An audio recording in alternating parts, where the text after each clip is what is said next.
네, 북한이 어제 한미 양국을 향해서 세 개의 담화를 쏟아냈습니다. 취임 100일 만에 윤곽을 드러낸 바이든 행정부의 대북 정책에 대한 비난, 그리고 북한 인권 문제를 거론한 미 국무부를 향해 최고 존엄에 대한 모독이라면서 반드시 후회할 것이라고 하는 경고. 여기에다가 대북 전단 살포에 대해서는 김여정 부부장이 직접 나서서 상응 행동을 검토하겠다, 이렇게 또 밝혔는데요. 자, 이런 북한의 움직임 어떻게 진단을 해야 하는 건지 이분 전화 연결해서 함께 이야기 나눠보겠습니다. 김준영 국립외교원장 전화로 연결합니다. 나와 계시죠? 네, 안녕하십니까? 네, 안녕하세요. 일단 지금 바이든 행정부의 대북 정책 일단 기조가 나온 것 같습니다. 외교와 단호한 억지. 근데 이거 어떻게 봐야 되는 겁니까? 좀 예상 충분히 가능했고요. 서프라이즈는 없었다, 없을 거라는 예상을 많은 사람들이 했었는데요. 여러 가지 우리가 부정적이든 긍정적이든 좀 예상 외에는 없었다, 이렇게 볼 수 있을 것 같습니다. 근데 외교적 용어, 말 그대로 외교적 용어 같은데, 그럼 외교로 풀어야지 전쟁으로 풀면 큰일 나니까. 그렇죠. 이거는 너무나 당연한 이야기 같고, 단호한 억지라고 하는 표현을 어떻게 이해를 해야 되는 거예요?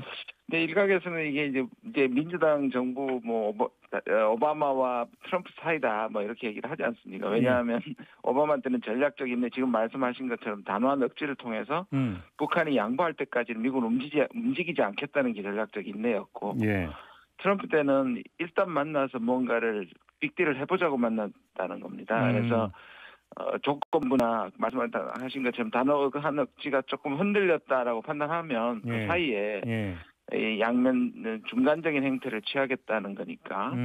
그러니까 이게 이제 보면은 미국이 뭔가를 선도적인 문제를 양보 또는 이렇게 단거를 제시해서 북한을 이끌어내지는 않는다는 의미에서 오바마를 많이 닮아 있고요. 그러나 그렇다고 해서 이 문제가 뭔가 트럼프처럼 적극적으로 가지 않겠다는 건데, 이것이 과연 북한을 끌어낼 수 있을까? 지금 말씀하신 것처럼 북한조차도 이 부분에 대해서는 실망하는 반응들을 계속 내세우는 것 같습니다. 근데 제가 상상력이 떨어지는지 모르겠습니다만, 외교와 단호한 억지를 엮으면 할 수 있는 게 북한이 또 핵도발하거나 이러면 유엔 통해서 제재하고 이런다, 이런 거 말고 다른 게 있을 수가 있는 건가요? 지금 문제는 꽉 막혀 있는 부분인데, 이 꽉 막혀 있는 부분을 누군가를 풀어야 하고, 그렇죠. 북한 측에서는 지난 3년간 자기들은 나와서 얘기를 했는데, 나와 보니 이벤트에서 자기들만 계속 들러리를 섰다. 그러니까 나오기 전에 뭘 줄 것인지 미국이 분명히 하라는데, 미국 지금 말씀하신 것처럼 미국이 분명히 줄 것을 밝히지 않았단 말이에요. 그게 이제 사실 북한이 실망하는 거죠. 그렇죠. 아무튼 그래서 북한의 외무성 권정근 국장은 미 집권자는 대단히 큰 실수를 했다라고 이런 입장을 내놨습니다. 이건 어떻게 평가를 해야 되는 겁니까? 북한은 지금 사실상 나왔다고는 얘기했지만 미국 쪽에서 제가 알기로는 아마 제가 추측하기로는 다음 주 중이나 조만간에 이제 외교안보의 투톱인 설리반과 블링컨이 아마 요새는 이제 기고 형태로 발표하기, 물론 이제 내부 보고서는 있을 겁니다만은 그래서 좀 더 구체적인 게 나올 것 같긴 합니다. 그래서 북한이 기조만 듣고 앞에 얘기했는 것만 듣고 지금 바로 반응을 하고 있는 거 봐서는 북한도 뭔가 미국의 앞으로에 대해서 굉장히 빨리 반응함으로써 뭔가 끼어든다? 자기들이 인풋을 집어넣는다는 느낌도 좀 있습니다. 그런데 지금 외무성 국장이 발표한 거잖아요. 이 급은 어떻게 평가를 해야 되나요? 그러니까요. 지금 말씀드린 것처럼 이걸 전체를 완전히 망가뜨린다, 아니면 거부한다, 이제 끝났다, 이런 신호는 아닌 것 같고요. 조금 생각보다는 수위를 좀 낮춘 거고, 또 하나는 바이든 대통령이라고 얘기하지 않았고 미국의 집권자라고 좀 간접적 표현을 한 것도 좀 우리가 좀 주목해봐야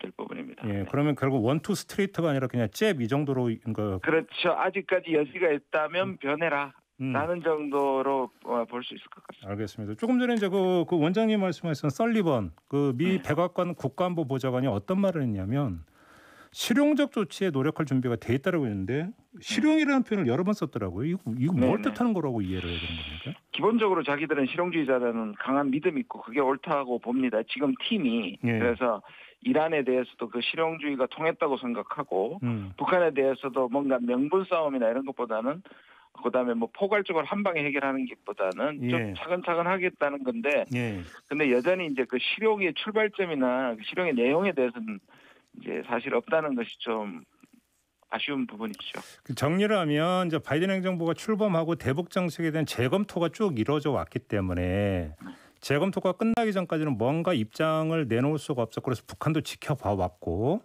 근데 이게 좀 마무리 국면에 들어가면서 입장을 밝히니까 일단 급이 낮은 그 국장을 통해서 일단 그 간북에 들어갔다 이렇게 정리를 하면 되는 겁니까? 네, 맞습니다. 그래서 이게 뭔가를 타개하기 위해서는 제 생각에는 뭔가 공개 회담보다는 앞으로는 비밀 회담 위주로 가야 되지 않겠나 하는 생각이 듭니다. 아 그렇게 보시는 거고요. 그럼 하나만 좀 더 여쭤볼게요. 북한 인권 문제를 미 국무부에서 제기를 하지 않았습니까? 네. 그래서 이제 북한 같은 경우는 다시 이거 반드시 후회가 될 거다라고 응수를 했는데 이게 오히려 이 비밀 회담이나 이런 것들을 가로막지는 않을까요? 어떻게 보십니까? 뭐 그럴 수 있죠. 근데 이제 한두 해 북한이 들은 것도 아니고요. 또 한두 해 북한이 그렇게 강하게 반응한 것도 아니기 때문에 네. 이것이 어떤 수위 정도로 만약 하느냐. 이 민주당 정부의 특성상 또 인권 문제를 지금 중국에 대해서도 그렇고요. 예. 안 얘기하고 지나갈 수는 없는 부분이기 때문에 북한도 또 그걸 가지고 그냥 듣고만 있을 수가 없는 분위기라는 점에서 네. 이 자체가 모든 걸 파고고 거라고 생각하지 않는데요. 아하. 이것이 어떻게 구체적 행동이나 앞으로 가게 되느냐의 문제인 것 같습니다. 그 부분. 그러면 지금 원장님께서 그러니까 비밀 내지 비공식 테이블을 말씀하셨는데 그게 우리가 흔히 이야기하는 뉴욕 채널을 뜻하는 겁니까? 아니면 또 다른 채널이 가동이 돼야 된다는 말씀이십니까? 뭐 저는 여러 가지 채널이 동시에 가동이 돼야 된다고 봅니다. 근데 이제 말씀드린 것처럼 예. 이게 미국이 지금 바이든 정부 여러 사정을 봤을 때 중국이나 또는 북한이나 이란, 지금 이란 JCPOA 그걸 보면은 미국이 직접 참여하지 않았지 않습니까? 사실 근데 이제 다른 경로를 통해서 뭐 참여를 하고 있습니다만은 직접 협상은 오히려 유럽 국가들을 중심으로 한 차례 했단 말입니다. 그처럼 예. 실제로 여러 가지 채널을 통해 가지고 아마 접근할 것으로 보여집니다.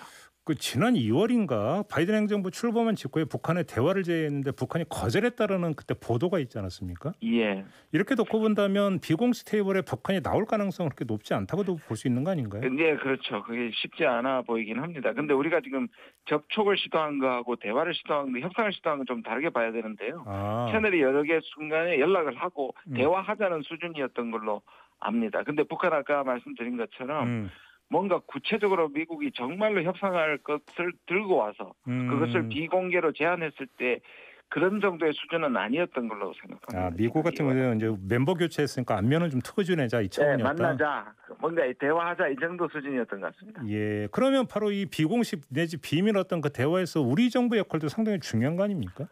훨씬 더 중요해졌죠. 네. 말씀드린 것처럼 지금 그 북한이 조금 지금 불만인 것도 대북 정책이 이 정도 수준으로 나온 거 보면 일단 우선순위가 미국의 대외 정책에서 떨어졌다는 거. 그러니까 양보도 양보지만 네. 떨어졌다는 것에 대한 실망이 상당히 많거든요. 그러니까 실제로 미국이 북한까지 지금 돌볼 정신이 있느냐는 부분이니까 네. 이 부분에 대한 한국의 개입 여지와 역할 여지가 굉장히 중요하다고 봅니다. 아, 그렇게 보면 후순위로 밀렸다고 보시는군요, 원장님. 네, 뭐 적어도 북한은 지금은 그렇게 판단하고 있는 것 같습니다. 그럼 뭐 오바마 때 전략적인 내용하고 다를 게 거의 없네요. 그래서 이제 중간이라는 위치가 양쪽으로 다 갈 수 있는 거지 않습니까? 그래서 예. 북한이 제대로 반응하지 않거나 미국이 당근을 제시하지 않거나 또는 우리가 중재적인 역할을 해서 이것을 뚫어내지 않는다면 그런 결과도 갈 수 있다고 저는 봅니다. 얼마 후면 이제 한미 정상회담이 열리게 되는데 혹시 여기서 문재인 대통령이 이제 적극적으로 견인할 여지가 있다고 보십니까? 바이든 대통령을? 저는 해야 된다고 보고요. 어떻게 보면 문 대통령과 바이든 대통령의 첫 단추이기도 하지만 예. 우리 문 대통령의 이거는 임기 마지막 기회이기도 하고 가장 중요한 기회이기도 하다고 생각합니다. 그래요. 다른 문제 좀 여쭤볼게요. 그러니까 김여정 부부장이 이 대북 전단 살포에 대해서 용납 못할 도발 행위라고 비난하면서 상응한 행동을 검토해 볼 것이라고 했는데 어떻게 나올 거라고 전망하십니까? 글쎄 이것도 두 가지 양면적인 게 있습니다. 일단 남한에 대해서 미국에 대해서는 이제 인권 문제라든지 남한에 대해서는 전단 문제를 꾸준히 얘기를 했단 말입니다. 그래서 이 부분에 대해서 경고를 하고 있는 것이고 그러면 이것 역시 아까 권정근처럼 결국 미국을 움직일 수 있는 한국이냐를 본다면 저는 상당히 적어도 5월 21일에 있을 한미 정상회담까지는 네. 지켜본다는 입장이고 거기에 대한 또 북한의 일종의 인풋이다, 압박이다 이렇게 보여집니다. 아, 북한이 우리 정부를 지금 압박을 하고 있는 거다. 예. 그러면 이제 한미 정상회담에서 바이든 대통령한테 충분히 이야기를 잘하고 좀 다시 이제 대화의 모멘텀을 살려내지 내야만 된다라고 하는 간접 메시지가 이렇게 깔려 있다고 가전 보시는 메시지도 있고요. 아까 말씀드린 것처럼 대북 전단에 대한 기본적인 반응하고 두 가지 양면적인 부분이 있는 것 같습니다. 미국에 대해서는 외무성 국장이 나왔는데 이 문제에 대해서는 김여정 부부장이 나온 건 어떻게 봐야 되는 겁니까? 그러니까 지금 한국에 대해서는 그 중재자 역할을 할 수 있느냐에 대한 일종의 테스트라고 볼 수 있고요. 예. 그다음에 이 부분에 대해서는 만약 그렇게 안 됐을 때, 그러니까 뭔가 북한이 원하는 결과가 안 나왔을 때, 과거에 지난 그 개성 연락사무소를 폭파했던 부분에 대한 상기, 그때를 주도했던 것들을 상기시키는 의미가 있는 것 같습니다. 근데 좀 솔직하게 좀 제가 하나 질문 드릴게요, 원장님. 그러니까 네. 북한 입장이나 미국 입장에서 지금 문재인 대통령의 임기가 1년밖에 안 남았지 않습니까? 네. 그런 상태에서 문재인 대통령을 통한 내지 문재인 대통령과 함께하는 부분에 대해서 그렇게 이제 그러니까 그 중요도를 높게 평가하지 않을 수 있다라는 일각의 진단이 나오는데 어떻게 보십니까, 원장님은? 뭐 전문가들 입장에서는 그렇게 진단할 수 있죠. 그게 또 현실이니까요. 그러나 예. 이것이 과연 이제 정권 연장이냐 또는 정권이 바뀌느냐에 대한 문제점은 여전히 남아 있고요. 그런 부분들에 대해서 섣불리 끝났다라고 보지는 않을 거라고 보지만 말씀하신 것처럼 그러니까 이 한미 정상회담까지 결과를 보고 오히려 판단을 할 거라고 저는 봅니다. 그러니까 완전히 문을 닫았다고 보기에는 좀 지나친 평가이고요. 제가 보기에는 여전히 가능성은 남아 있는데 말씀하신 것처럼 임기의 마지막이라는 부분이 분명히 고려가 되겠죠. 고려는 될 거다. 다만 이제 예를 들어서 이제 다음 대선에서 어느 정당이 승리하느냐 이것까지 같이 볼 거다라는 말씀이시네요. 네. 자, 그러면 역시 이제 그 모든 초점은 한미 정상회담으로 맞춰지는 것 같은데 여기서 어떤 이야기까지 진행이 될 거라고 전망하십니까? 제일 중요한 거는 뭐 백신하고 북한 문제겠죠. 예. 그중에 이제 우리가 늘 한미 정상회담의 대부분을 차지하고 가장 중요한 아젠다가 북한 문제입니다. 그래서 한국이 지금까지 계속 얘기하고 있는 거 싱가포르 선언에 대한 추인 문제이기 때문에 이 부분을 다시 한번 얘기가 될 것 같고요.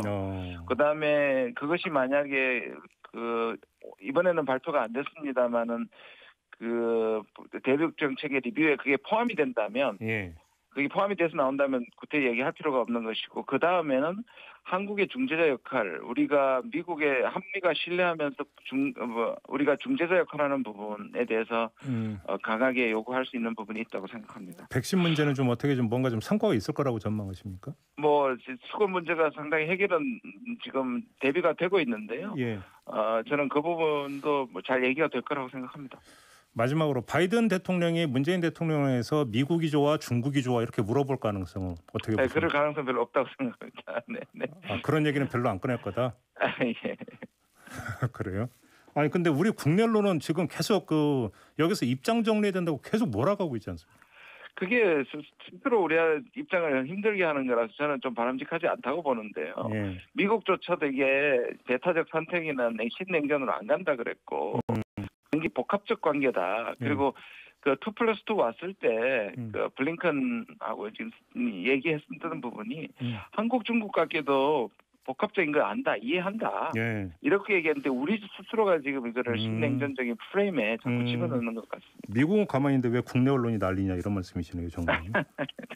알겠습니다. 자, 오늘 말씀 여기까지 들을게요. 고맙습니다, 원장님. 네, 감사합니다. 네, 지금까지 김준양 국립외교원장이었습니다.